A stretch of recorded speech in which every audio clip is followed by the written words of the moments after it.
كلما سمعت هذا النداء تساءلت ليش الناس ما يتجابوا معه؟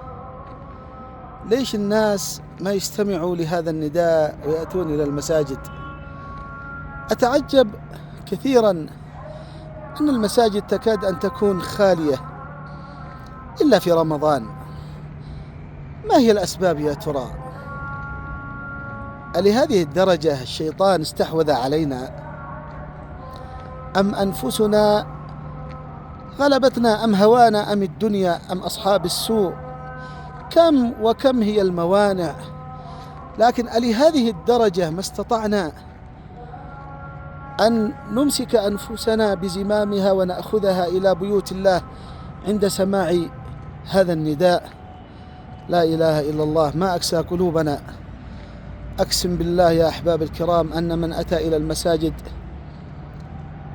وصلى فيها وجلس فيها وتنعم بنعيمها لا يكاد أبدا أن يتركها. أقبلوا على بيوت الله، تعالوا ارجعوا فصلوا.